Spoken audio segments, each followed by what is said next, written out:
Throughout recorded history, unchecked biological imperatives have systematically dismantled the greatest empires, the most robust financial dynasties, and the sharpest intellects known to civilization. The male libido, when permitted to bypass logical constraint, functions as a catastrophic vulnerability in a man's cognitive architecture. The relentless pursuit of female validation is not a biological triumph. It is a fundamental misallocation of a man's most critical resources: his time, his focus, and his capital. Left unmitigated, this primitive drive fragments cognitive processing, severely degrading a man's capacity for strategic execution. Enter the mastermind. The mastermind is not a motivational archetype. He is a practitioner of rigorous cognitive sovereignty. He is the man who meticulously filters his base evolutionary instincts through the objective, analytical framework of mastermind psychology. By applying ancient operational frameworks to modern biological liabilities, the mastermind neutralizes the very impulses that destroy ordinary men. He replaces primitive biological imperatives with a calculated system of resource management and impulse control. If you intend to optimize your cognitive frameworks, eliminate psychological vulnerabilities, and operate at the highest echelon of male self-improvement, you must align your inputs with uncompromising data. Subscribe to Prime Instinct immediately. We do not deal in motivational rhetoric or emotional pandering. We engineer mental architecture. Subscribe now to actualize your full strategic capability. To comprehend the sheer destructive velocity of unchecked biological imperatives, we must examine a clinical case study. Consider the trajectory of a theoretical architect of capital named Julian. Julian's initial ascent was defined by methodical, high-yield execution. He optimized his routines, engineered profitable systems, and cultivated a robust psychological baseline. He was, by all external metrics, ascending toward the apex of his potential. However, Julian possessed a fatal, unaddressed systemic flaw. He lacked a cognitive firewall against his own biology. As his resources expanded, so did his exposure to external temptations. He began redirecting his finite cognitive bandwidth toward the pursuit of female validation. The dangers of chasing women are rarely sudden. They are a slow, parasitic drain on a man's operational capacity. Julian's schedule, once a pristine ledger of strategic output, became polluted with the chaotic variables of pursuit, courtship, and emotional negotiation. This behavior initiated a catastrophic cascade of resource depletion. Financially, capital that should have been aggressively reinvested into compounding assets was instead hemorrhaged on depreciating liabilities and fleeting social encounters. Cognitively, his focus became disastrously fragmented. The continuous partial attention required to manage a rotating carousel of relationships degraded his ability to execute deep, sustained work. He began existing in a perpetual state of preparation, always getting ready to get ready, forever on the verge of beginning the work he was actually meant to do. Julian's failure was a textbook demonstration of human delay, proving that most people do not truly live, but merely postpone living. He micromanaged the minor anxieties of his social life, while macro-procrastinating on the very actions that could have secured his legacy. Time did not get stolen from him by external forces.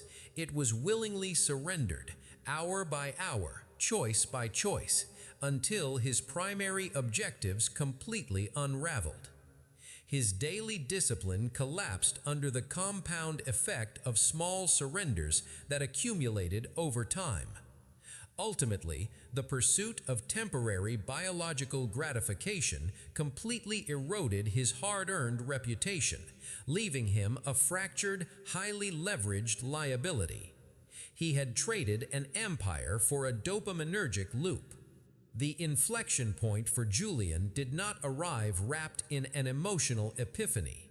It arrived as a cold, analytical realization when he hit absolute rock bottom. He experienced that brutal moment when a man looks in the mirror and realizes he has been drifting, not growing, not building, just existing. He was suddenly haunted by the crushing weight of wasted time. Julian realized that regret is the heaviest burden a human soul can carry. At this precise moment of total system failure, Julian discovered Stoic philosophy. He did not adopt Stoicism for men as a passive religion or coping mechanism. He installed it as a ruthless mental operating system.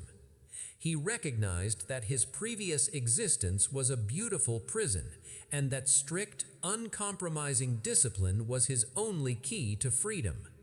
His recovery required precise, step-by-step cognitive shifts.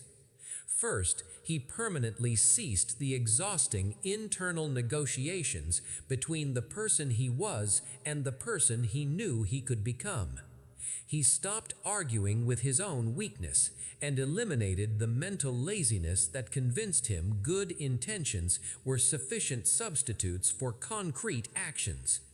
Second, he implemented the protocol of voluntary discomfort, deliberately choosing challenging actions over immediate biological gratification. He replaced his reliance on fluctuating emotional motivation with systematically created and carefully maintained momentum.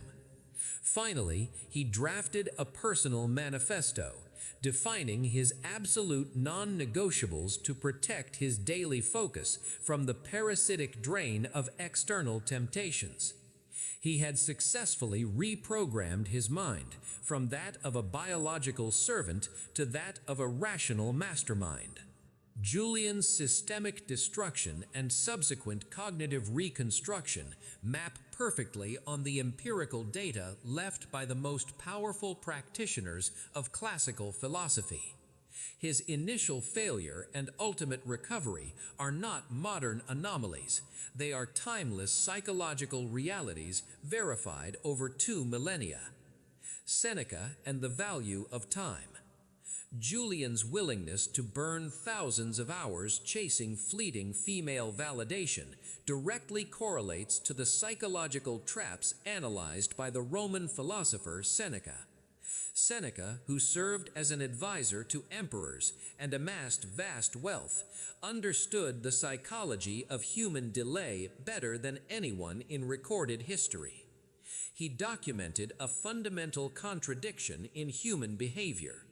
You act like mortals in all that you fear, and like immortals in all that you desire. Julian operated under the delusional premise that he possessed infinite tomorrows to pursue his highest aspirations. He surrendered his time to the chase, ignoring the factual reality that time is a strictly non-renewable resource.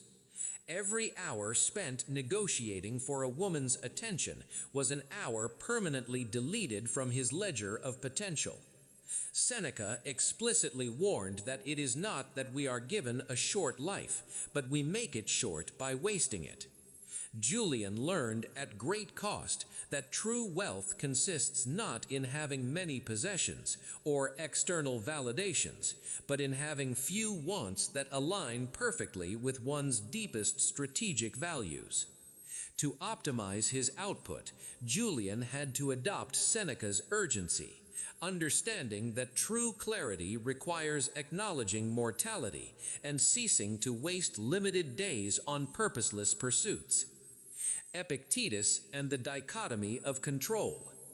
Julian's obsession with chasing women was fundamentally an obsession with securing external variables over which he possessed zero direct control.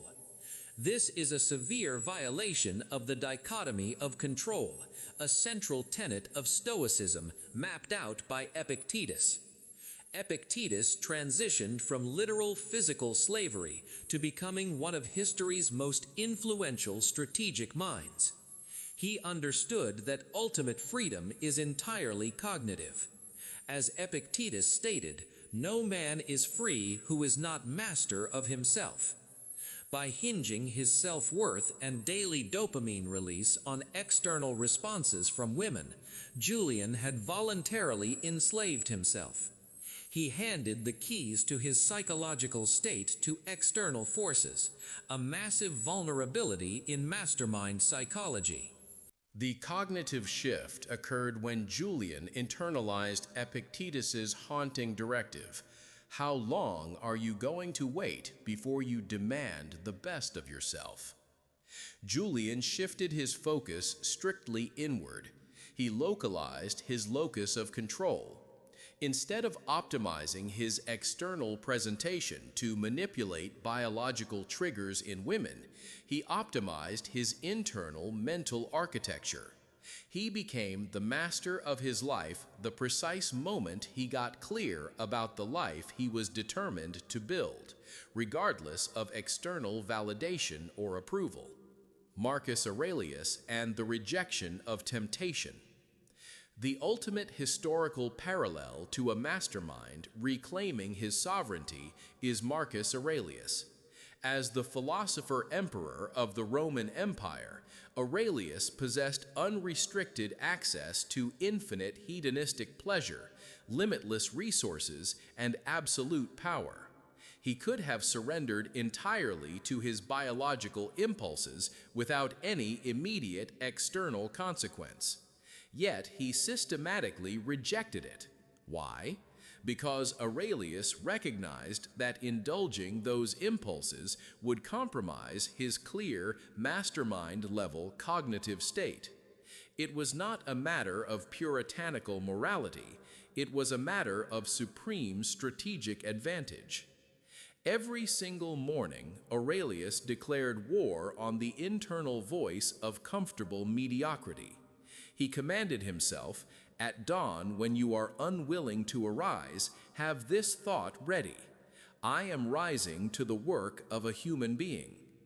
Aurelius understood that his primary job was not to accumulate recognition or indulge in base desires, but to actualize his highest potential. When Julian abandoned the chase and built his new discipline, he was emulating Aurelius's rejection of distraction. Aurelius noted, "You become what you give your attention to." By redirecting his attention away from the chaotic drama of chasing women and toward meaningful challenges, Julian reprogrammed his neurochemistry. Furthermore, Aurelius mastered what modern society actively fears: boredom. In a world addicted to continuous partial attention and constant stimulation, Aurelius warned against fearing a lack of excitement, stating, "It is not death a man should fear, but never beginning to live." Julian learned to execute the unglamorous, repetitive, seemingly boring work that true excellence demands, understanding that the path to mastery is paved with sustained focus, devoid of cheap thrills. He adopted Aurelius's ultimate strategic framework for dealing with adversity. The impediment to action advances action. What stands in the way becomes the way. He used his past failures not as a reason to collapse, but as raw material for building greater success. The core thesis is mathematically undeniable. Chasing women is a surrender to base biology, a vulnerability that guarantees the misallocation of time, focus, and capital. It fragments attention, erodes discipline, and fundamentally compromises a man's potential. It is the behavior of the masses, driven by instinct rather than intellect. Stoicism, conversely, is the tool of the mastermind used to systematically reclaim cognitive sovereignty. It provides an impenetrable defense against emotional regulation through mindless consumption and biological impulses. It demands that you build ruthless clarity about your life, replacing vague aspirations with precise, uncompromising definitions of success. The Stoic operator does not negotiate with his laziness. He creates daily systems that operate entirely independently of his emotional state, trusting that consistent action will generate momentum. He treats his most important missions as if failure is simply not an option, because the temporary pain of discipline is mathematically superior to the permanent destructive pain of regret. Your biological impulses are a liability. Your rational mind is your only asset. Filter the former through the latter, or accept a lifetime of comfortable mediocrity. You have been exposed to the factual realities of resource allocation and psychological sovereignty. You are watching Prime Instinct, the premier database for advanced male strategy and cognitive architecture. If you possess the capacity to internalize these frameworks and upgrade your operational baseline, you must act with urgency. Like the video to register your engagement. Subscribe to the channel to ensure continuous access to high-level strategic data. And finally, to signal to the algorithm and to yourself that you have chosen discipline over base instinct, drop this specific keyword phrase in the comments below: cognitive sovereignty. End of briefing. Execute accordingly.